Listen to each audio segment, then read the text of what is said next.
इस किताब का नाम है द फ्री वॉइस।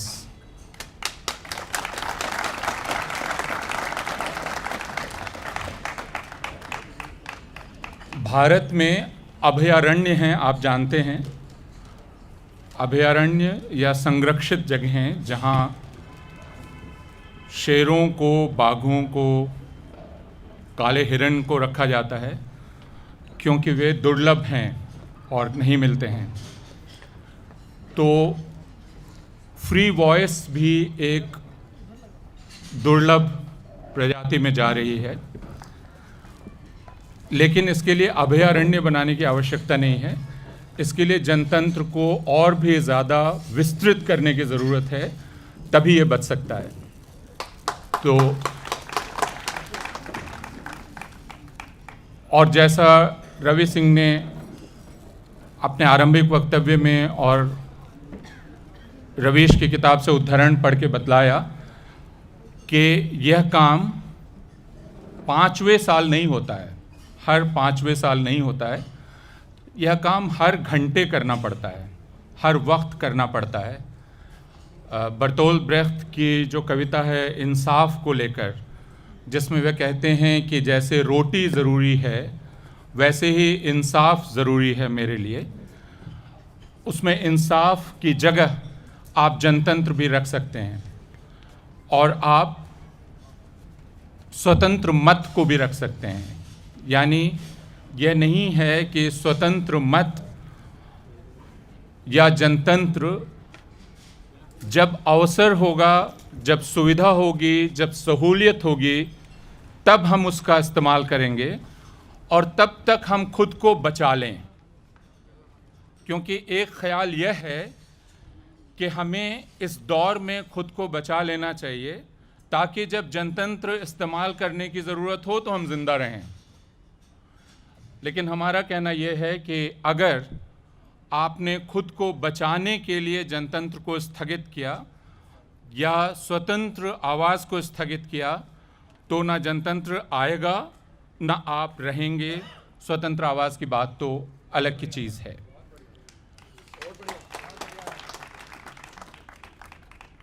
लेकिन कई बार ऐसा लगता है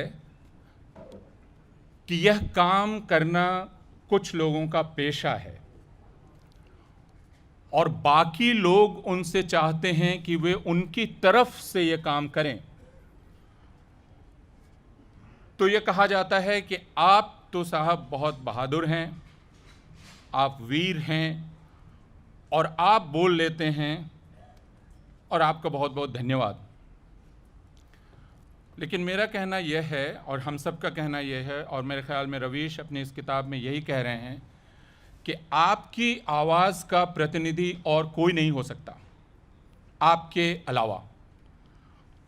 आपको अपनी आवाज़ तो खुद ही उठानी पड़ेगी, कुछ लोगों के कंधे पर इस काम को डाल नहीं देना होगा। और जब तक बहुत सारी स्वतंत्र आवाज़ें नहीं होंगी, किसी एक वीरतापूर्ण स्वतंत्र आवाज़ का बचे रहना संभव नहीं है। इसलिए हम व्यक्तिगत वीरता, व्यक्तिगत बहादुरी इसकी अपेक्षा ना करें, हम शहीद ना खोजें, क्योंकि हमें शहादत नहीं चाहिए। हमें ज़िंदा लोग चाहिए और ज़िंदा लोग, बोलते हुए लोग चाहिए, जिससे ये जनतंत्र जिंदा रहे। तो हम स्पीकिंग टाइगर का इसीलिए शुक्रिया अदा करते हैं क्योंकि इस देश का दुर्भाग्य यह है कि हिंदी जब अंग्रेज़ी में आती है तो दिखलाई पड़ती है।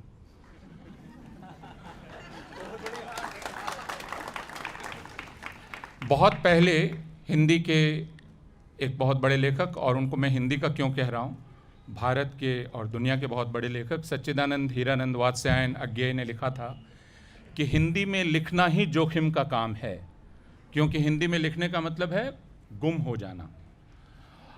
और ऐसा जोखिम अज्ञेय ने उठाया, अज्ञेय जैसे बहुत सारे लोगों ने उठाया, ये जानते हुए कि अगर आप हिंदी में लिखेंगे तो जो भारत का बौद्धिक समुदाय है उसमें आप गुम हो जाएंगे। और इसलिए भी आज एक प्रकार का आनंद मिल रहा है क्योंकि अनुवाद की जो दिशा है वह अक्सर अंग्रेजी से भारतीय भाषाओं की तरफ जाती है, लेकिन अब, और इसीलिए जनतंत्र को लेकर विश्वास बढ़ रहा है, क्योंकि उसमें रवि सिंह जैसे लोग हैं, हमारे मित्र हैं, कि अब भारतीय भाषाओं से अंग्रेजी की तरफ दिशा बढ़ रही है। तो ये कोई भारतीय भाषाओं को होने वाला फ़ायदा नहीं है, हम ये मानते हैं कि यह अंग्रेजी को मिलने वाला फ़ायदा है, और इसलिए हम अंग्रेजी को बधाई देते हैं कि उसका जो खजाना है उसमें इजाफा हुआ है और एक और किताब अंग्रेजी को मिली है। और इसके लिए अंग्रेज़ी पढ़ने वालों को रवि सिंह का शुक्रिया अदा करना चाहिए कि वह चीज़ जो वे हो सकता है अंग्रेज़ी के बिना नहीं पढ़ सकते, वे अब पढ़ पाएंगे। तो खैर, शुक्रिया अदा करने का, बधाइयों का सिलसिला अब ख़त्म होता है। रवीश, इस किताब में जो व्याख्यान या लेख संकलित हैं, उनमें एक थीम है जो लगातार चलती है, या ये कह सकते हैं कि एक सूत्र है जो इनको बांधता है, जिसमें आप ये कह रहे हैं कि भारतवर्ष एक तरह से भय या डर के गणतंत्र में बदला जा रहा है। आप इसकी व्याख्या करेंगे? यह डर का गणतंत्र क्या है या भय का गणतंत्र क्या है? Is it Republic of fair? देखिए, हम सबको बहुत बहुत शुक्रिया चित्रा जी आपका, अनुराग आपका, रवि आपका। जब मैं अंग्रेज़ी में आ रहा हूँ तो मेरे साथ पूर्वोत्तर से कोई है, कोई दक्षिण से है, कोई हिमाचल से है, तो आप तीनों का बहुत बहुत शुक्रिया। बहुत लोग चाहते थे कि जो हम लिख रहे हैं, बोल रहे हैं, वो क्या है। अक्सर जब भी चेन्नई गया तो लोग पूछते थे कि कुछ तो होना चाहिए, टाइटल सुपर होना चाहिए जिससे हम समझ सकें, तो शायद उन्हें थोड़ा बहुत अंदाज़ा मिलेगा। लेकिन 2014 को याद कीजिए आप लोग कि क्या हो रहा था। उस वक्त का भारत अपने पहले की या उस वक्त की मौजूद जो जड़ताएं थीं उससे निकलने का प्रयास कर रहा था, और कई तरह के आंदोलन जिसके बारे में वो खुद स्पष्ट नहीं था, बहुत क्लियर नहीं था कि इन आंदोलनों की दिशा क्या हो सकती है, इसका भविष्य क्या हो सकता है, इसका स्ट्रक्चर क्या है, लेकिन फिर भी वो उन आंदोलनों में जा रहा था और अपने आप को लिबरेट कर रहा था। हम सब उसे बयान करने के प्रक्रिया में, उसको एक्सप्रेस करने की प्रक्रिया में, उसकी रिपोर्ट करने की प्रक्रिया में उसके हिस्सेदार भी बनते हुए नज़र आ रहे थे। लेकिन एक शख्स उठता है जो विकल्प बनने का प्रयास करता है और 2014 के आकाश में छा जाता है और उसे जनमत मिलता है। वो पूरा जो जनमत था एक रिबेल का जनमत था पिछले 10 साल के इस्टेब्लिशमेंट के ख़िलाफ़, और बहुत तेज़ी से, जिसमें हमें पता नहीं चला कि उस रिबेल के मैंडेट को फेयर के मैंडेट में बदल दिया। पहले ही महीने से बताया जाने लगा कि आप सवाल नहीं कर सकते क्योंकि किसी का अवतार हुआ है। आप सोहर गाइए, ललना का पलना झुलाइए, आलोचना नहीं कर सकते हैं उनकी। और ऐसी ऐसी शर्तें बताई गईं कि हुजूर की अतीत की तरफ उंगली उठाने पर यह पूछा गया कि आप 47 के पहले कहाँ थे। मुझे इस प्रक्रिया से भी दिक्कत नहीं थी। मुझे लगा कि शायद कोई पुराना गिला शिकवा है जो निकल रहा है, लेकिन एक पूरा सिस्टम तैयार था उस रिबेल के मैंडेट को पुश करने के लिए, डर में बदलने के लिए। हमला होता है। वो आदमी जो ख़ुद को प्रधान सेवक कहकर हम सब के बीच में आता है, शुरुआत होती है योजना आयोग के भंग कर देने से, और बताया जाता है कि एक नई लेगेसी की बुनियाद रखी जाती है। इसी दौरान मैं तीनमूर्ति जाता हूँ, प्रोफेसर सलील मिश्रा के साथ मैं शूट कर रहा था कि क्या है नेहरू की लेगेसी, थोड़ा नए दर्शकों को बताते हैं अगर इतनी दिलचस्पी है तो वहाँ पर एक तख्ती मिली और तख्ती पर लिखा था, मैं चाहता हूँ कि लोग मुझे प्रधानमंत्री नहीं प्रथम सेवक कहें। ये नेहरू का वाक्य है। ये कांग्रेस के लोगों को भी पता नहीं था। ये नेहरू ने कहा और इस वाक्य को किसी ने, जिसे अंग्रेजी में प्लेजरिज्म कहते हैं, चुरा लिया और प्रथम की जगह प्रधान कहा। वाक्य चुराया आपने नेहरू का और हमला कर रहे हैं नेहरू की विरासत पर। तो इस कॉन्फ्लिक्ट को देखकर मैं बड़ा बेचैन हो गया। मुझे लगा कि ये झूठ के सहारे जिसकी शुरुआत हो रही है, प्रधान सेवक कहना ही भारत के राजनीति में एक बड़े झूठ का प्रवेश था, क्योंकि वो कथन पहली बार नहीं कहा जा रहा था। वो कथन कोई कह के इस दुनिया से बहुत पहले जा चुका था। तो मैं इन चीज़ों को समझने लगा कि आखिर क्या वो तत्व हैं जिससे डराया जा रहा है। बोलना मना है इनके खिलाफ, इनको क्वेश्चन करना मना है। एक बात समझ में आती थी कि नए हैं तो इन्हें मौका मिलना चाहिए, लेकिन धीरे धीरे आप देखिए अपूर्वानंद जी कि किस तरह से जिस पेशे से मैं आता हूँ वो उनके आसपास उनके कदमों में झुकने लगता है, और हर तरह की एक ऑटोमेटिक भीड़ तैयार मिली जिसके बारे में हमें कोई अंदाज़ा नहीं था कि ऐसी भीड़ हमारे आसपास है, और लोग सेल्फ ऑटोमेटिक तरीके से ट्रिगर होकर जहाँ तहाँ अटैक करने लगे। जो मारा गया वो मर गया, लेकिन बहुत से लोग इन हमलों को झेल नहीं पाए, बर्दाश्त नहीं कर पाए। लेकिन मैं तब भी कह रहा था कि ये नॉर्मल है, लेकिन जब मैं ट्विटर पे था तो बहुत लोग ये इशारा करते थे कि आप सिक हैं, आप इमोशनल हैं, आप रिएक्ट कर रहे हैं। मुझे उस दुनिया से संवाद करते करते मैं थक गया, अंत में ट्विटर छोड़ दिया, क्योंकि मुझे पता था कि जो आदमी झूठ के रथ पे सवार होकर आया है वो बहुत ही जल्दी हिंदुस्तान के आकाश को झूठ के धूल से भर देगा, और इतना भर देगा कि अब आप उस धूल से बचने के लिए चाहे जितना महंगा धूप चश्मा लगा लें, मेहनत बहुत करनी पड़ेगी। इतना धुंध है आपकी आंखों के सामने। और ये बात मैं किसी के विरोधी होने की वजह से नहीं कह रहा हूँ, हालांकि ये बात कहने की प्रक्रिया उनका विरोधी होना ही है, तो मुझे इसमें भी कोई शर्मिंदगी नहीं है, क्योंकि जब दुनिया की सबसे बड़ी पार्टी एक पत्रकार का बहिष्कार करे, मैं 1 साल तक कुछ नहीं बोला, मैं देखा ये कितने दूर तक कर सकते हैं। मुझे लगा अच्छा 1.5 साल देख लेता हूँ, 2 साल करता हूँ। मैंने कहा ठीक है, इतिहास इसे ऐसे लिखेगा कि इन लोगों ने उस दीनदयाल उपाध्याय शोध संस्थान जिस रास्ते पे है, जिन्होंने गरीबी की सेवा की बात की थी, उसी सड़क पे उनके नाम पे गरीबी दूर करने वाली पार्टी का एक मुख्यालय बना है, 5 स्टार मुख्यालय।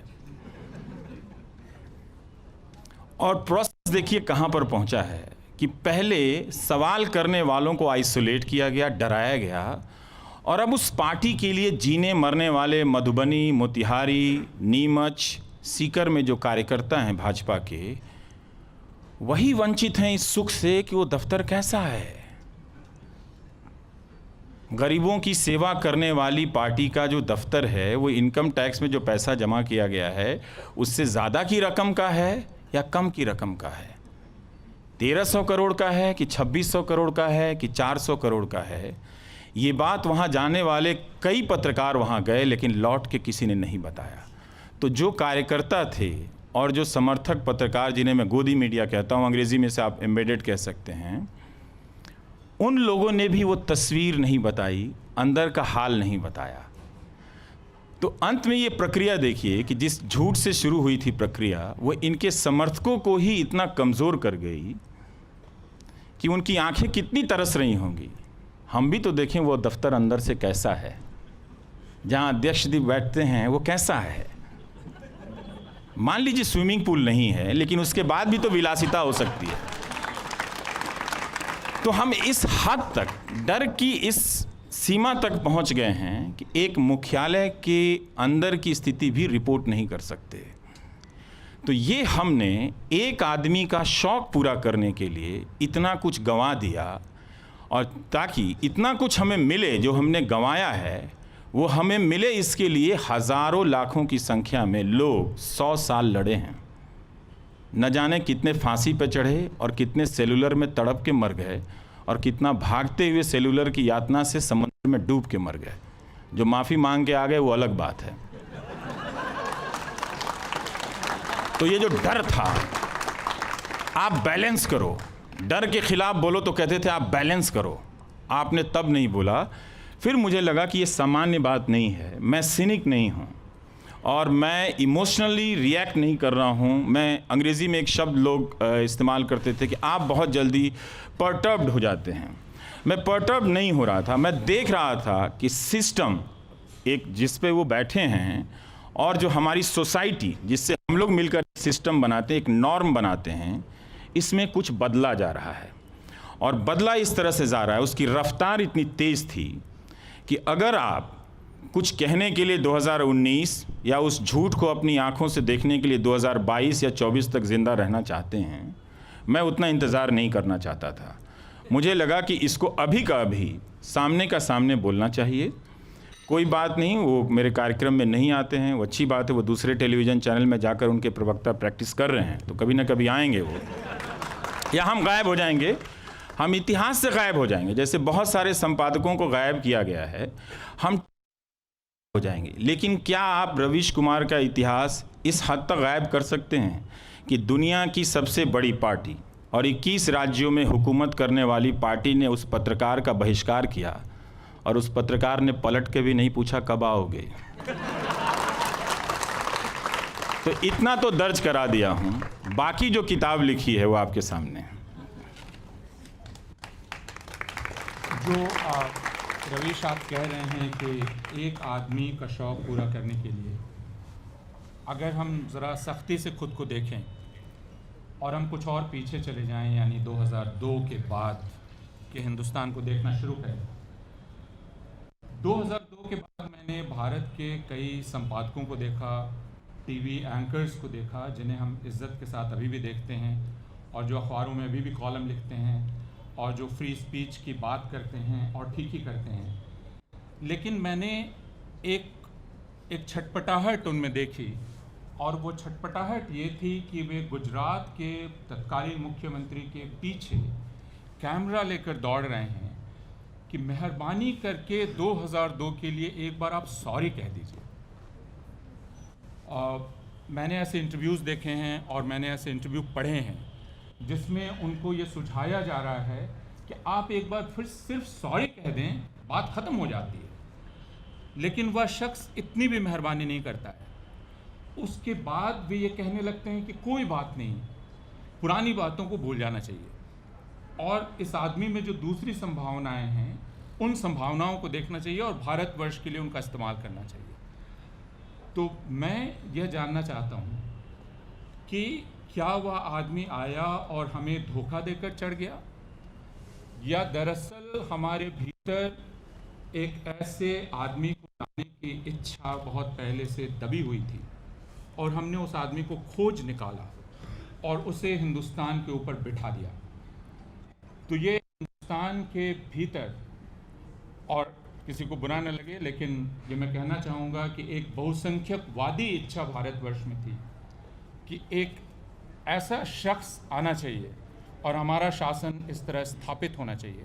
तो यह नहीं है कि वो आया और उसने हमारी आंख में धूल झोंक दी, बल्कि हमने उसे खोजा, उसे झाड़ा पोछा, उसकी सफ़ेदी की, रंग रोगन किया और उसे हमने अपना नेता बनाया।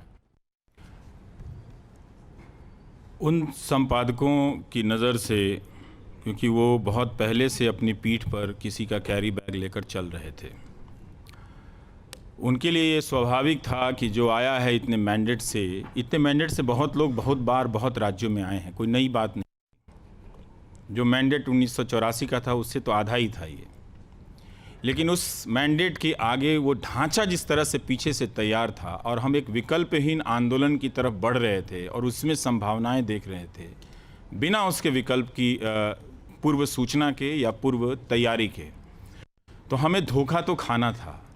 मगर धोखा अभी हम खाए नहीं हैं, अभी पूरी तरह से हम खाए नहीं हैं।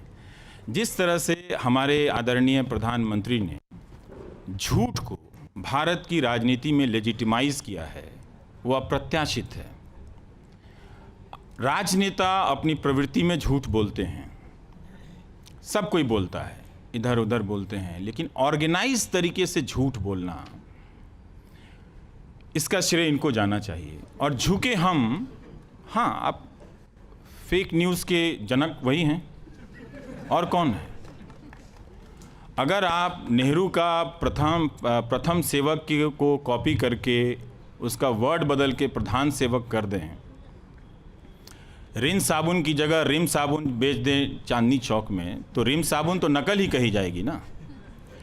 तो वो उन्होंने उस झूठ को लेजिटिमाइज़ किया पूर्वानंद जी। और हम जो भी पत्रकार लोग थे वो पहले से ही उस हवा में थे, और उनके भीतर एक बहुसंख्यकवादी, पता नहीं, उनके भीतर एक नफ़रत की एक उनके अंदर भी थी, उनको समझ नहीं थी। वो कर तो रहे थे गुजरात के दंगों की रिपोर्टिंग किसी और प्लेटफॉर्म पे, किसी और तरीके से, लेकिन उनके भीतर भी एक दमित इच्छा थी कि वो भी उसमें बहने लगे। आज आप किसी भी न्यूज़ रूम में जाकर देखें तो उसका सामाजिक और बौद्धिक चरित्र बदल गया है। डरपोकों की जमात पैदा हो गई है। अब आपको किसी एडिटर को हटाने की ज़रूरत नहीं है। इसमें मेहनत क्यों कर रहे हो? उसकी ज़रूरत नहीं है। तो हमारे जो मीडिया के जो लोग थे वो नए नए संबंधों को बनाने में लग गए। उनको लगा कि कोई एक मजबूत नेता आया है और जो चिरकाल तक रहेगा, अवतार है, रहें वो। मैं उनके लिए दुआ भी करता हूँ कि वही रहें। अगर बिना कुछ किए झूठ बोल के उन्हें रहना है तो आप रहिए, मुझे आपसे कोई दिक्कत नहीं है। लेकिन जिस तरह से उन्होंने मीडिया के सिस्टम पे हमला किया और सब ने चरमरा के धरमरा के नीचे के लिए आए, ये डरावना था। और जिस वक्त ये न्यूज़ रूम ढह रहे थे उसको भीतर से देखना, अपने पेशे के लोगों के बीच बदलते संबंधों की नज़र से देखना भयावह था।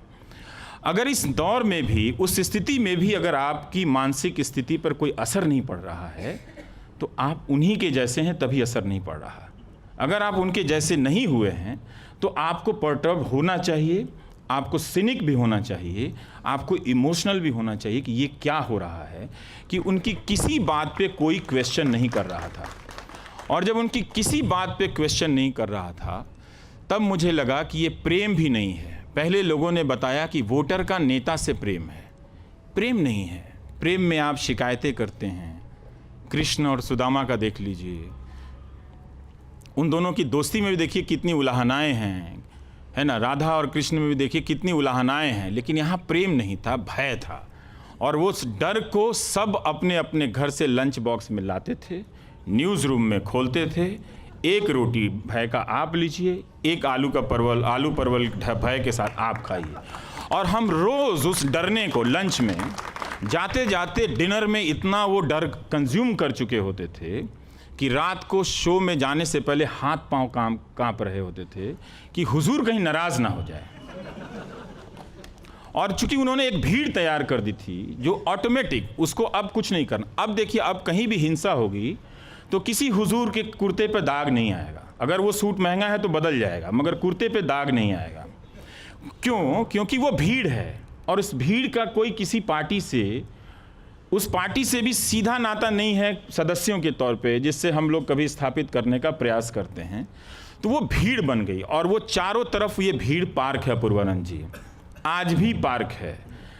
कई बार लोगों को लगता है कि चीज़ें बदल गई हैं, पर इसकी संभावनाएं और लोग वहाँ से हटे नहीं हैं। वो भीड़ पार्क है, वो कभी भी ऑटोमेटिक रूप से ट्रिगर हो सकती है, आपको, हमको, किसी को भी मारकर जा सकती है। और हुजूर हैं, वो बोल भी नहीं सकते हैं, बोलेंगे भी नहीं। हाँ, वो भीड़ तैयार है आप कह रहे हैं, और मैं इस बात को थोड़ा और आगे ले जाना चाहता हूँ। वो ये है कि दरअसल भारतवर्ष के बारे में हमें बहुत फ़ख्र था कि हमने एक ऐसा मुल्क बनाया है जिसमें अगर आप जनसंख्या के 2% भी हैं तो भी आपको दब के रहने की ज़रूरत नहीं है, बल्कि आप सर उठा के चल सकते हैं। और ये बड़ी शान की बात है, एक ऐसा मुल्क हमने बनाया है। लेकिन यह दिखलाई पड़ा कि 70 सालों में दरअसल इसको लेकर एक कॉम्प्लेक्स था, एक कुंठा थी। और ये बहुत मज़ेदार है कि यह कुंठा ये थी कि हम इतने दिन तक धर्मनिरपेक्ष रह गए। कैसे धर्मनिरपेक्ष रह गए और क्यों नहीं हम बहुसंख्यकवादी बने? और 2014 में जो परिवर्तन हुआ, वह परिवर्तन यह था कि पहली बार भारत की सबसे बड़ी धार्मिक अल्पसंख्यक आबादी को यह बतलाया गया कि भारत का कारोबार, राज्य का तुम्हारे बिना चल सकता है, तुम्हारी चिंताओं के बिना चल सकता है, तुम्हारी आशंकाओं के बिना चल सकता है। और मुझे ऐसा लगता है कि भारत की संवेदना में एक बहुत बड़ी दरार पड़ गई, और दो तरह की संवेदनाएं। इसलिए रवीश को, मैं रवीश सिर्फ एक प्रतीक के रूप में कह रहा हूँ, रवीश को चाहने वालों के बारे में बतलाया जा सकता है कि वो इस दरार के किस तरफ हैं, और दूसरे जिन्हें मौका मिले तो वो खून कर दें, वो किस तरफ हैं। मुझे कभी कभी लगता है कि शायद हम शुरू से ऐसे थे, पर डाउट होता है मुझे, हम शुरू से ऐसे नहीं थे। जिस तरह से मीडिया घरानों को डराया गया या उसके भीतर के पत्रकारों को डराया गया, उसी तरह से वो भीड़ समाज के लोगों के घरों के बाहर भी खड़ी थी। वो आपको भी डरा रही थी, और उस डर का स्केल इतना बड़ा था कि आप सब ने अपने अपने यकीन और रीज़न को सस्पेंड किया, स्थगित कर दिया, और मान लिया कि कोई तुष्टीकरण की राजनीति इस देश में चल रही है जिसकी वजह से हम परेशान हैं। और मुसलमानों को, धार्मिक अल्पसंख्यक की बजाय मुसलमानों को विलन बनाया गया। मुसलमानों ने भी इस बात को एक्सेप्ट कर लिया, क्योंकि वो समाज के भीतर एंटी प्रो सिस्टम इस कदर लोगों को तैयार किया गया कि वो भी अपने घर से नहीं निकले, वो भी डर गए। अब जब मैं कर रहा हूँ, मेरे अनुभव कुछ बदले हैं लोगों के, तो वो अनुभव मुझे बताते हैं कि ये पहले से ऐसे नहीं थे। हाँ, इनको कभी भी इस हिंसा की तरफ मोड़ने की संभावना, अगर आपके पास पैसा है, ताकत है, संगठन है, तो आराम से कर सकते हैं। मुझे अब लगता है कि हिंदुस्तान की जनता पहले से ऐसी नहीं थी और आज भी नहीं है, पर वो एक विकल्प की दुनिया में जाकर जब जाती है तो उसे जवाब नहीं मिलता कि राजनीतिक विकल्प क्या है। दूसरा, उसे भी भयभीत किया गया है। बहुत सारे लोग जो बोल सकते थे वो पीछे हट गए, और हटते हटते उस डर को उन्होंने भी ओढ़ लिया लंच बॉक्स के साथ साथ। उन्होंने भी वही लंच किया फियर का, और वो डर गए, और डरने के कारण उन्होंने बोला नहीं, उसका प्रतिकार नहीं किया। जब मैं एसएससी का एग्जामिनेशन का नौकरी सीरीज कर रहा हूँ, तो जब लोग मुझे ललकारता है कि तुम बड़े शेर हो, ये भी उठा के दिखा दो, तो ज़्यादातर उसमें बहुसंख्यक समाज के लोग होते हैं। लेकिन जब लोगों को ज्वाइनिंग लेटर मिल जाता है तो तारीफ करने वाले में ज़्यादातर अल्पसंख्यक समाज के लोग होते हैं। तो आज ही मैं शिबा से कह रहा था कि कभी ना कभी किसी ना किसी रूप में, और मुमकिन हो तो उन्हीं के बीच जाकर कहूँगा कि अपनी नागरिकता को इतनी आसानी से मत छोड़िए। हर बार अपने आप को संख्या से मत तौलिए। आप अकेले हैं, तब भी आप पे ये फ़र्ज़ है कि आप इसका प्रतिकार करेंगे, आपको बोलना पड़ेगा। तो वो डरा दिया गया, और आप पब्लिक स्पेस से देखिए कि किस तरह से अल्पसंख्यक लोग हटे, और फटीचर किस्म के मौलानाओं को डरा धमकाकर वहाँ पर बिठाया गया टीवी डिबेट के पास, और जो अपनी बातों से सहमत ना होते हुए भी उसी डर के प्रोजेक्ट के तहत टीवी में वो बैठे थे, और उन्होंने 3-4 साल तक हुजूर की खिदमत की और समाज को दो तरफ से बांटने का काम किया। और जिस टीवी को अभी तक अन्ना आंदोलन के समय तक 2014 के साल तक जनता अथाह आस्था से देख रही थी, अपूर्वानंद जी, आप और हम कैसे ये मान लें कि वही दर्शक एक झटके में उसे सवाल और शक के साथ देखने लगे। जिस टीवी ने एक भ्रष्टाचार के माहौल को या एक राजनीतिक जड़ता, शिथिलता के माहौल से लोगों को निकाला था सड़कों पे, जो तिरंगा लेकर आए थे, और उनका विश्वास इतना गहरा बना था उस टीवी में, उससे वो तुरंत उसको क्वेश्चन करने की स्थिति में नहीं थे। तो इसलिए उनको लगा कि ये जो टीवी बता रहा है ये सही बता रहा है।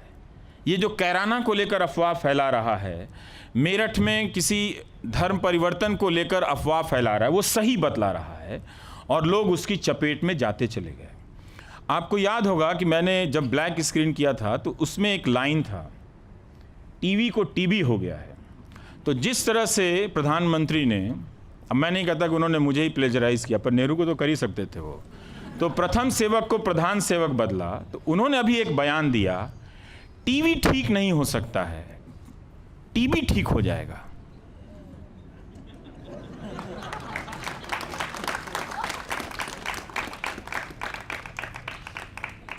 ...100 साल हुकूमत कर लेने से सत्य कहाँ बदल जाता है?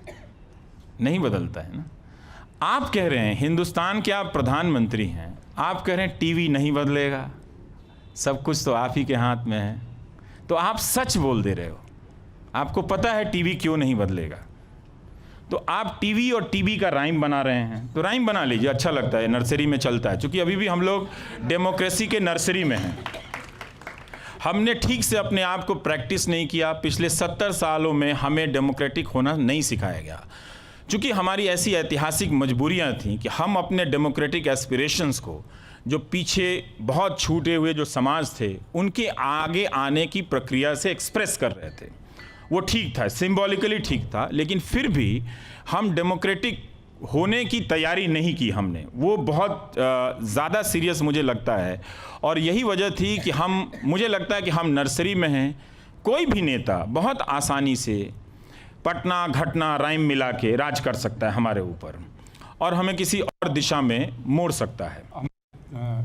हूँ, लेकिन इस राइमिंग को ही लेकर मैं सवाल करना चाहता हूँ कि अगर आप हिंदी पत्रकारिता की भाषा को देखें तो वह भाषा पिछले 15 वर्षों में बदल रही है, और उसके साथ आप एक नई राजनीति का भी उदय देख सकते हैं। जो राजनीति स्पीड, स्केल जैसी तुकबंदियाँ कर रही हैं। आपने राइमिंग के बात की, तुकबंदी की बात की, या अभी जो हमारे उपराष्ट्रपति हैं, अब इस पर अवमानना होगी कि नहीं मैं नहीं जानता, लेकिन उनको इस बात का बहुत शौक है कि रिफॉर्म, परफॉर्म, ट्रांसफॉर्म। वो पहले से करते रहे, और कई बार अच्छा भी करते हैं। तो यह जो पूरा तुकबंदी या राइमिंग की जो पूरी इच्छा है और भाषा का ऐसा इस्तेमाल है, इसके साथ मैं एक और बात कहना चाहता हूँ कि इस सरकार के आने के बाद पहला काम इसने किया योजना आयोग को भंग करने का। तो योजना आयोग अंग्रेजी में प्लानिंग कमीशन है। योजना का आयोग, योजना बनाने वाला आयोग, कमीशन जो प्लानिंग का काम करता है, लेकिन उसके बाद उसका नाम बदल कर किया गया नीति आयोग। लेकिन नीति फिर उसी भाषाई इच्छा का नतीजा था, वो है national institute for transformation of India. तो जब इंस्टीट्यूट वहाँ आ गया तो फिर आयोग बाद में क्या कर रहा है। लेकिन भाषा का ये जो घटिया इस्तेमाल है, और इस घटिया इस्तेमाल पर हमारे बुद्धिजीवी वर्ग में मैंने कहीं कुछ भी नहीं पढ़ा कि भाई भारत की इतनी बड़ी संस्था का ऐसा बेतुका नाम आप कैसे रख सकते हैं। नीति अपने आप में नाम हो गया, लेकिन आपने नीति के बाद आयोग क्यों लगाया, और इस पर किसी ने प्रश्न क्यों नहीं किया।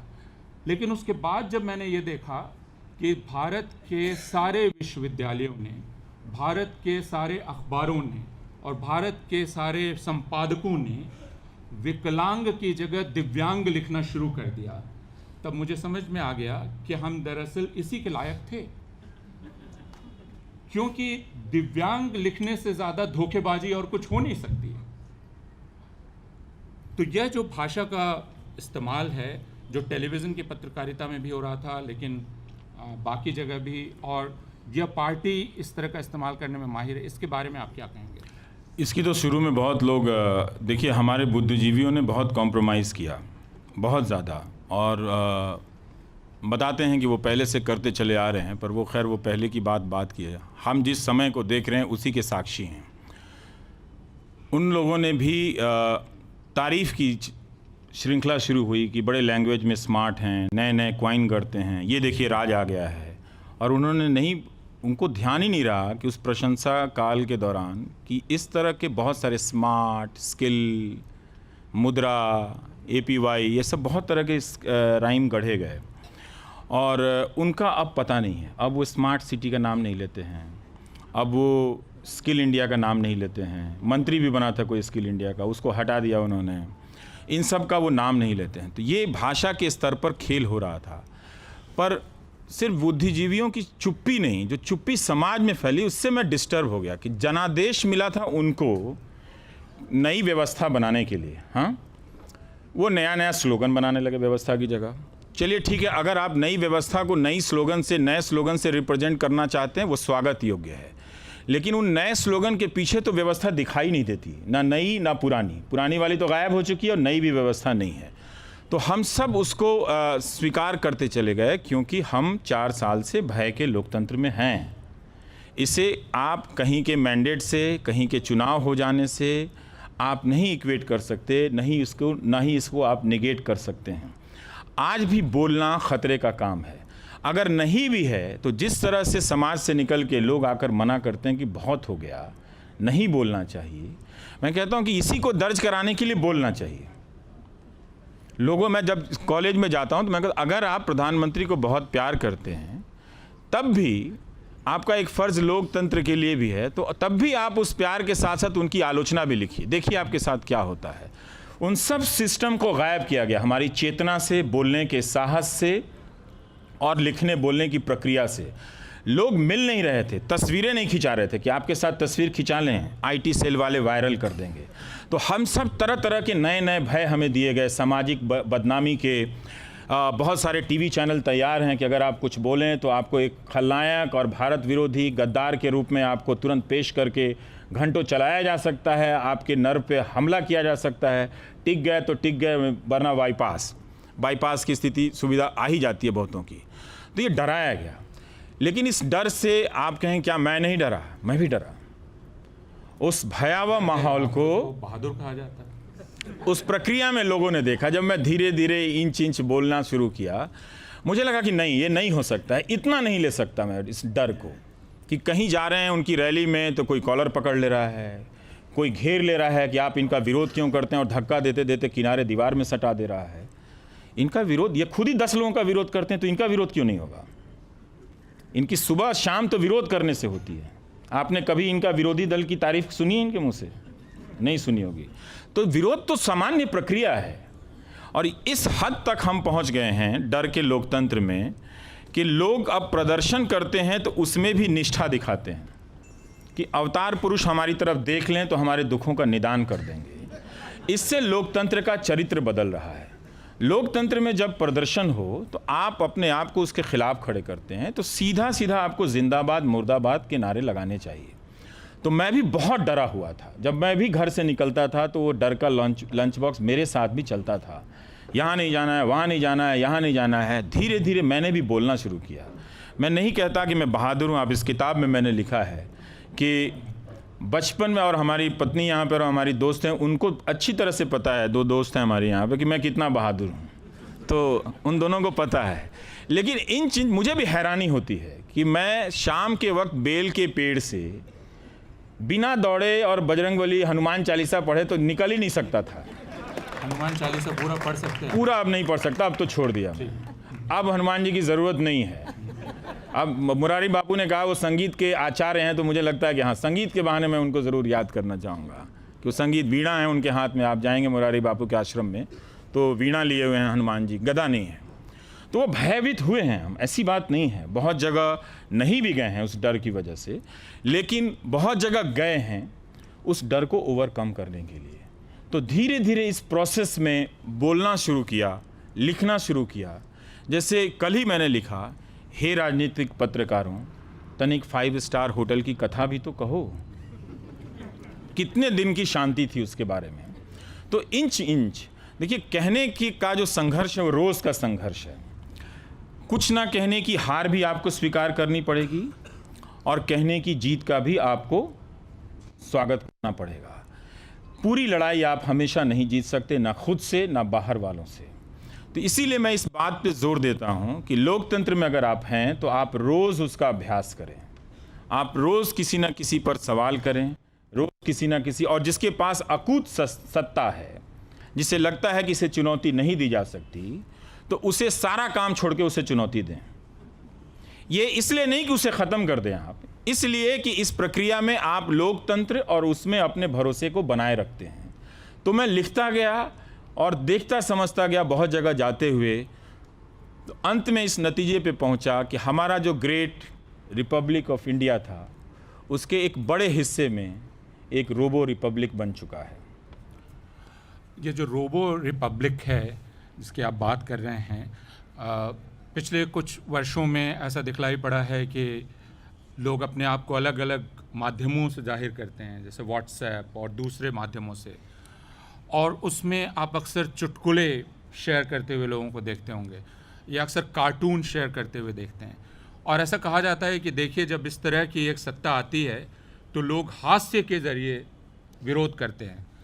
लेकिन अभी हम 3-4 दिन पहले मिरांडा हाउस में थे, और मैं अगर गलत नहीं हूँ तो 2014 या 2015 में हमारी एक बार बातचीत हो रही थी, और आपने कहा था कि अब हास्य ही सहारा है।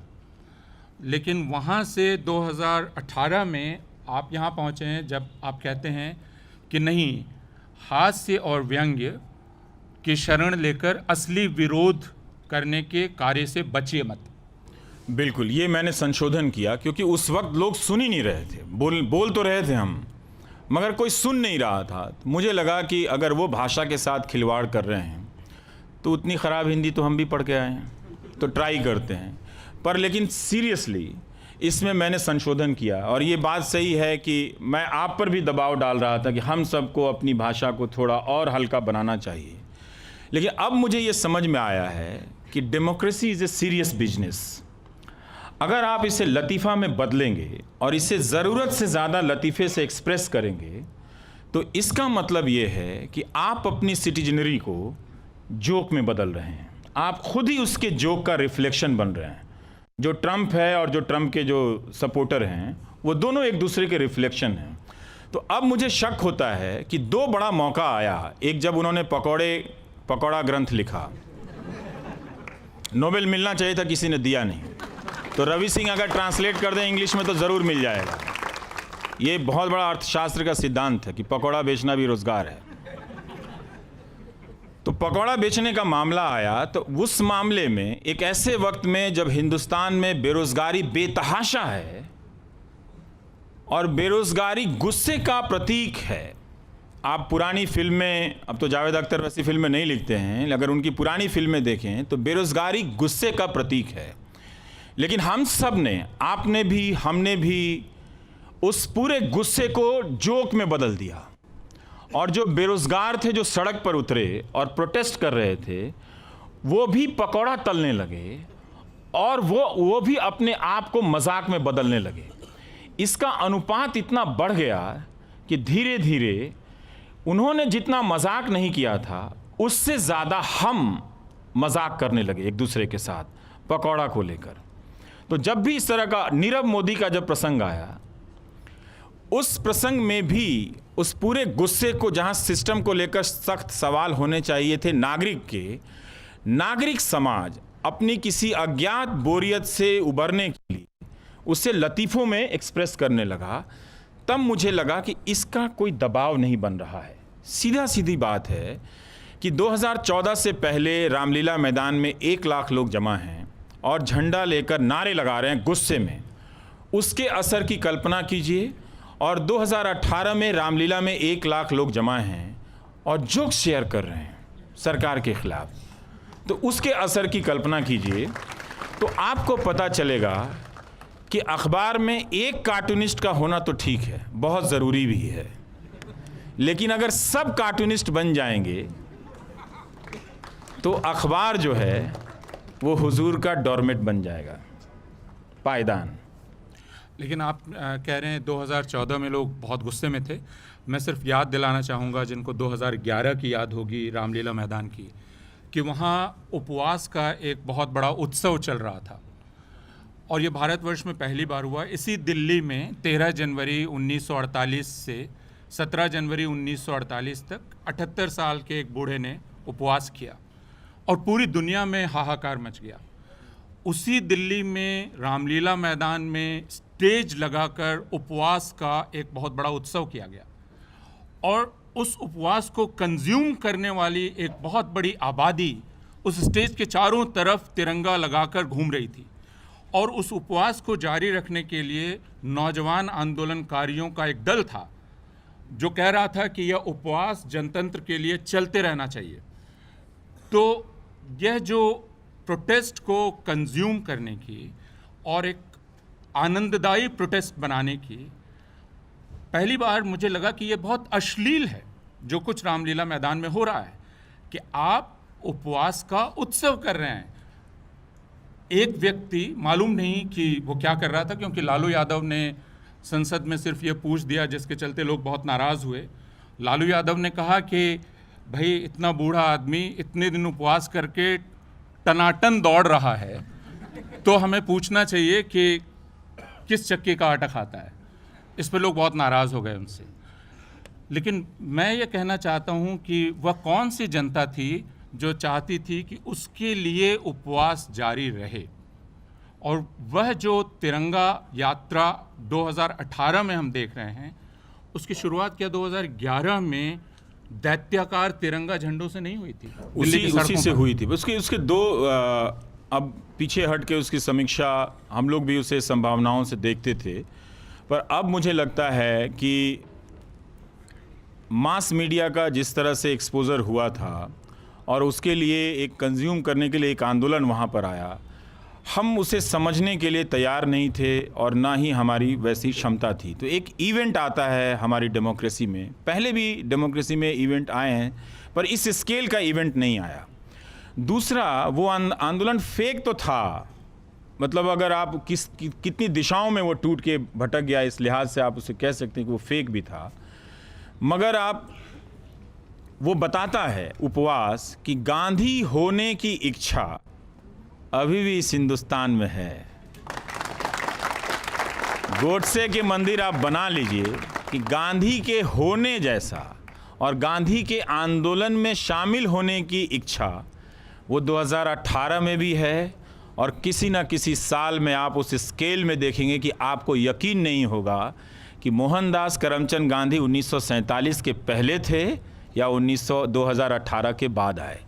तो हम उस इच्छा जो हमारे भीतर है, उस गांधी के संघर्ष की, हमारे पास वही एक आदर्श है, उसका एक फेक वर्जन लॉन्च किया गया, फेक इवेंट के रूप में लॉन्च किया गया, और जिसके झांसे में हम सब आए और उसे संभावनाओं की नज़र से देखने लगे कि कहीं कुछ अगर नहीं हो रहा है। उस वक्त विपक्ष के रूप में बीजेपी की भी वही हालत थी जो आज हम कमोबेश कांग्रेस की स्थिति देखते हैं विपक्ष के रूप में। तो हमें लगा कि जनता अपना एक विकल्प बना रही है, पर ऑर्गेनाइज्ड पार्टी के पास दूसरी तरह की चालाकियाँ होती हैं। वो इवेंट ले आए, और वो इवेंट अभी भी है। देखिए गुजरात के चुनाव में क्या हुआ, एक पानी में जहाज़ उतरा, वो जहाज़ कहाँ उतर रहा है किसी को पता है? जा चुका है वो। तो वो क्या है वो प्रक्रिया कि नेता जो हैं लगातार आपके जनता होने की सेंसिबिलिटी पर अटैक कर रहा है। आप समझ नहीं रहे इस बात को। आप जो अपने आप को जनता समझते हैं, जनता का मतलब होता है विपक्ष, सत्ता नहीं। और जब जनता कहे कि हम सत्ता हैं, तो इसका मतलब है कि कहीं ऊपर से लोकतंत्र खत्म नहीं हो रहा। लोक के भीतर तंत्र का जो स्टेन लगता है ना हार्ट के मरीज को, वही लगाया जा रहा है, और वही लगा दिया गया।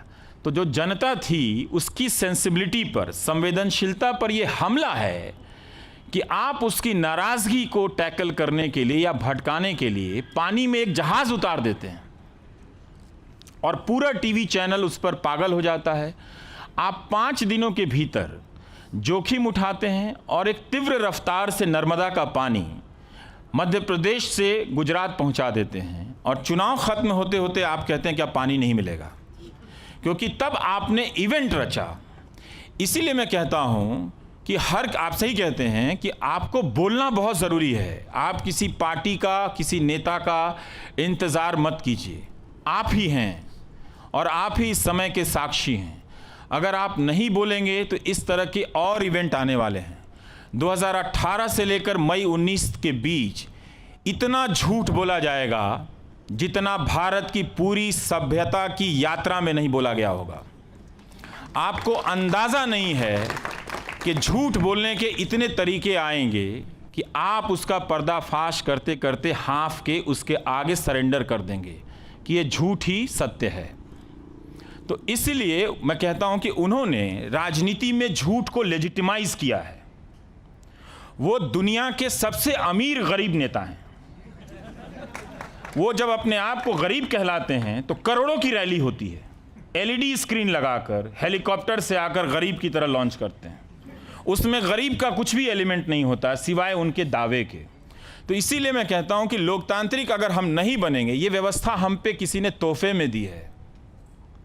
और आप स्वतंत्रता सेनानियों के परिवारों का इतिहास देखिए, 70 से 80% जो लोग भी इस आज़ादी के आंदोलन में शामिल थे, उनकी 3-3 पीढ़ियां बर्बाद हो गईं, क्योंकि वो 10-10 साल तक जेल में रहे। और वो पहले भी गरीब थे, और जब आज़ाद भारत में निकले तो कई पीढ़ियों के लिए भी गरीब ही रहे। तो ये लोकतंत्र मिला है हमें। इस लोकतंत्र को इस हालत पे ना पहुंचाइए कि एक जज की मौत हो जाए और हम सवाल ना करें। इस हालत पे मत पहुंचाइए कि एक पार्टी 4 साल के कार्यकाल में कितने 100 करोड़ का, एग्जैक्ट नहीं बोल रहा हूं, क्या पता डिफेमेशन हो जाए, वो भी तो एक बीमारी है ना, तो वो हो जाए, मुख्यालय बना ले और हम सवाल ना करें। इसलिए बहुत ज़रूरी है, आप जब इस किताब को पढ़ेंगे तो मेरे डर की यात्रा को ज़्यादा आप समझेंगे। रवीश, आपने यह कहा कि इस लोकतंत्र को डर के लोकतंत्र में बदल दिया गया, और अब आखिरी हमारे कुछ प्रश्न हैं। एक दूसरा जो बड़ा परिवर्तन हुआ है पिछले 5 वर्षों में, मैं 2014 की बात कर रहा था और मैंने कहा पहली बार हिंदुस्तान की मुसलमान आबादी को ऐसा लगा कि उसकी आशंकाओं, उसकी इच्छाओं के बिना हिंदुस्तान के जनतंत्र का कारोबार चल सकता है। 2018 तक आते आते हमारी हालत ये हुई है कि हिंदुस्तान की सबसे बड़ी और सबसे पुरानी राजनीतिक पार्टी अब लाचार होकर कह रही है कि हम क्या करें, हमें मुस्लिम परस्त पार्टी के रूप में प्रसिद्ध कर दिया गया है, बदनाम कर दिया गया है, और हमें हिंदू विरोधी पार्टी के रूप में बदनाम कर दिया गया है। इसलिए हमारा अब पहला कर्तव्य है अपनी इस छवि को ठीक करना, यानी यह दिखाना कि हम मुस्लिम परस्त नहीं हैं और हम हिंदू विरोधी नहीं हैं। मेरी बात लंबी होगी, लेकिन मैं सिर्फ एक प्रसंग का जिक्र करूंगा, और वह 1948 का प्रसंग है। फिर इसी दिल्ली का 13 जनवरी से 17 जनवरी के बीच का, उसी बूढ़े का जिसका नाम गांधी था। गांधी जब उपवास कर रहे हैं तो उन पर आरोप लगता है कि आप दरअसल मुस्लिम परस्त हैं और मुसलमानों की तरफ से ये उपवास कर रहे हैं। और गांधी उसका जवाब देते हैं कि मैं कहना चाहता हूँ कि मैं यह उपवास मुसलमानों की तरफ से कर रहा हूँ और हिंदुओं और सिखों के खिलाफ कर रहा हूँ, और पाकिस्तान में मुसलमानों के खिलाफ कर रहा हूँ और हिंदुओं और सिखों की तरफ से कर रहा हूँ। तो यह हिम्मत जो उस पार्टी के नेता की थी, जो उस हिंसा के दौर में कह सकता था, जब बाहर नारे लग रहे थे कि इस बूढ़े को मरने दो, तब वो कह सकता था कि हाँ मैं मुस्लिम परस्त हूँ। आज उसकी उत्तराधिकारी पार्टी ये कह रही है कि हमारा सबसे बड़ा काम यह है कि हम हिंदुओं को ये बता सकें कि नहीं नहीं, हम मुस्लिम परस्त नहीं हैं। तो क्या भारत की राजनीति पूरी तरह एक चक्र घूम नहीं गई है? मुझे लगता है कि हम जिस कांग्रेस पार्टी की बात कर रहे हैं वो खुद अपने आप में बुज़दिली का शिकार है, और वो अपनी बुज़दिली से बाहर नहीं आ सकी है, अभी भी नहीं। विपक्ष के दलों को भी, चूँकि वो प्रतिनिधि हैं तो उनको, चूँकि वो मुख्य रूप से उनका चेहरा है, इन 4 सालों में जिस भय के कारण उन्होंने जो लोकतंत्र देखा, डर का माहौल टीवी के ज़रिए बनाया गया, अपने आप को पीछे खींच लिया, और कभी भी इन सवालों का सीधे सीधे हमने सामना नहीं किया। बुद्धिजीवियों ने भी, पार्टी के भीतर के नेताओं ने भी, वो इसलिए अपूर्वानंद जी, क्योंकि कांग्रेस के भीतर भी लोकतांत्रिक होने का अभ्यास ख़त्म हो गया है। वो अपनी ही विरासत भूल गई। वो मुसलमानों को छोड़िए, नेहरू पर जो हमला हुआ उसका बचाव नहीं कर सकी। वो भारत के इतिहास के सबसे बड़े नायक गांधी, पटेल, नेहरू, इन तीनों का बचाव नहीं कर सकी। वो नेहरू को भी कम जानती थी, इसलिए उसका बचाव नहीं कर सकी। उसमें इतना हौसला नहीं था कि हार जाने की इस हद तक भी जाकर वो सही बात कही जा सके। उसके चुप रहने पर भी वो हारती ही रही, इसके बाद भी वो कहने का साहस नहीं जुटा सकी। तो इसलिए हमें वो प्रक्रिया याद रखनी चाहिए कि उनके भीतर भी ये बुज़दिली छा गई थी, जिससे अभी तक वो बाहर नहीं आए। और उन्हें लगता है कि मुस्लिम परस्त होना, आप नीतियों में देख लीजिए, क्या आप नीतियों में नाइंसाफ़ी कर रहे थे, उसे स्वीकार कीजिए, लेकिन एक समाज के एक हिस्से की लोकतांत्रिक आकांक्षा को प्रतिनिधित्व देना और उसको एक्सप्रेस करना कहीं से कोई कम्युनल बात नहीं है, कहीं से कोई कम्युनल बात नहीं है। ये लोग डर के, मौका परस्त लोग, चूंकि उन पार्टियों में जिन्हें हम उम्मीद से देखते हैं, उन्होंने सेक्युलरिज्म को जीने मरने के सवाल से कहीं ज़्यादा अपॉर्चुनिज्म के सवाल को से जोड़ दिया था, और इसी वजह से कभी भी वो प्रिंसिपल के रूप में खड़े नहीं होते। जब वो आप सेक्युलरिज्म पे नहीं खड़े हो सकते थे, उसी संविधान में एक और शब्द था, है फ्रेटर्निटी, बंधुत्व, भाईचारा। उसी संविधान में लिखा हुआ है कि हम और आप किसी भी स्थिति में अपने भाईचारे को नहीं गंवाएंगे, और हम और आप लगातार गंवाते चले गए, और जो लोग चाहते थे कि हम गंवा दें, हम उन्हें छूट देते गए, और इतनी छूट दी है कि यूपी का एक छोटा सा रिजल्ट क्या आया है कि अब व्हाट्सएप यूनिवर्सिटी में चल रहा है कि मुसलमानों ने 70 साल तक कांग्रेस का साथ नहीं छोड़ा, तुमने हिंदू होकर तुम 3 साल में ही इनका साथ छोड़ दिए। मतलब अगर कांग्रेस मुस्लिम परस्त है तो इनके यहाँ होने की क्या सिर्फ हिंदू शर्त है? काम धाम नौकरी रोजगार कुछ नहीं, कोई और सवाल क्या हम राजनीति में सिर्फ हिंदू और मुसलमान होने के लिए जाएंगे? तो हम छोड़ते चले गए। तो हमारे विपक्ष ने इस लोकतंत्र को और डराया है, उसके भीतर समझौतों का अंबार जो है वो इतना ज़्यादा बड़ा हो गया है कि वो उसी से दबा हुआ है विपक्ष हमारा। तो ये दोनों तरफ से इसीलिए असंतुलन आया है। इसीलिए मैं कहता हूं कि किसी का इंतज़ार मत करो, सुबह उठो तो किसी ना किसी के खिलाफ बोलो, ब्रश करने से पहले बोलो, और नाश्ता कर लो तो उनके खिलाफ ज़रूर बोलो जिनके बारे में कहा जाता है ये कभी नहीं हारेंगे। लोकतंत्र में हारना विनम्रता की पहली प्रक्रिया है, और जब आप अपने आप को हार के किसी भी डर से आज़ाद कर देते हैं, आप अपने आप को लोकतंत्र से ऊपर समझने लगते हैं। तो हम सब की जिम्मेदारी है कि हम उन्हें हार के डर से आज़ाद ना होने दें, भले ही हम उन्हें जीत दें, सत्ता दें, मगर हार के डर से कभी उन्हें आज़ाद ना होने दें। नहीं तो नेता अपने नाम से सूट पहनकर आया था, और आने से पहले आपको पता नहीं चला कि वो आपको अपनी रैलियों में अपना मुखौटा भी पहना गया था। तो बहुत मुश्किल स्थिति नहीं है, हम निकल सकते हैं, हम इससे जूझ भी सकते हैं, बड़ी बड़ी चुनौतियां देखी हैं और बहुत आराम से पार कर सकते हैं। पर इस संघर्ष में मैं यही चाहता हूं कि फिर से वो गलती ना करें जो 2013 के साल में जोश में तिरंगा लेकर हम कर रहे थे, बिना किसी विकल्प पर बेहतर तरीके से सोच समझकर विचार किए हुए। अगर ये ऐसा हुआ तो ये जो ख़तरे का जो दौर है ये बहुत लंबा चलेगा, और इतना लंबा चले मैं यही दुआ करता हूँ कि हम इस देश को ना पहचान पाएँ कि हमें किसी ने इस रूप में विरासत में दी थी और हमने इसका ये हाल कर दिया। बहुत शुक्रिया। ये पूरी लड़ाई जो हिंदुस्तान की है और जो एक तरह से अभी शुरू हुई है, हिंदुस्तान को वापस हासिल करने की लड़ाई, रवीश की यह किताब बहुत सारी और किताबों की तरह और बहुत सारी और कृतियों की तरह उस लड़ाई में काम आने वाली एक चीज़ है। और इस तरह से इस किताब को देखना चाहिए कि यह एक उपयोगी औजार है, हथियार मैं नहीं कहूँगा, औजार है।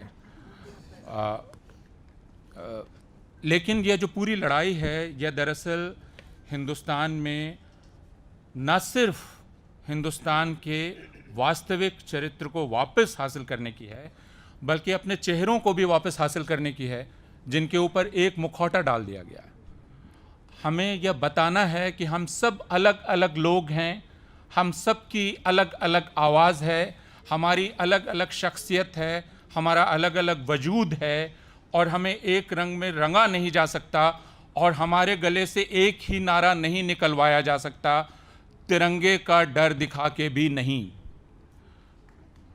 तो यह जो आज का जमावड़ा है, हम उम्मीद करते हैं कि इस तरह के और भी जमावड़े होंगे, हम और भी जनतांत्रिक क्षण पैदा करेंगे। यह किताब इस तरह का ही एक जनतांत्रिक लम्हा है, एक जमहूरी लम्हा है, और ऐसे लम्हे और पैदा होंगे। रवीश, एक बार फिर से आपको बहुत बहुत धन्यवाद, बहुत शुक्रिया। रवि सिंह, आपको बहुत मैं एक छोटी सी बात कहना चाहता हूँ। आप सब मेरे लिए नीचे बैठे, मैं शुक्रगुज़ार हूँ। आप लोग खड़े रहे, मैं शुक्रगुज़ार हूँ। बस यही कहना चाहता हूँ कि पहली लड़ाई ये है कि आपस में एक दूसरे को जीत लीजिए, ये बहुत ज़रूरी है। गया से एक लड़के ने लिखा कि मुझे लेटर मिल गया है और मैं प्रॉमिस करता हूँ कि मैं हिंदू मुस्लिम नहीं करूँगा। तो मैंने उसे लिखा कि जब करते थे तो क्या करते थे। तो उसने एक दिन बाद जवाब दिया कि मैं बहुत बड़ा भक्त था, लेकिन आपकी बात सुनकर मैंने 2 साल बाद जिन मुस्लिम दोस्तों के साथ बड़ा हुआ था उन्हें फ़ोन किया और उनके साथ अपनी नौकरी की खुशी की पार्टी मनाई है। तो मुझे लगता है कि इसी तरह से आप जिन लोगों को हार चुके हैं उन लोगों को फिर से जीतना शुरू कीजिए, बाकी हम मंजिल पे पहुंच जाएंगे।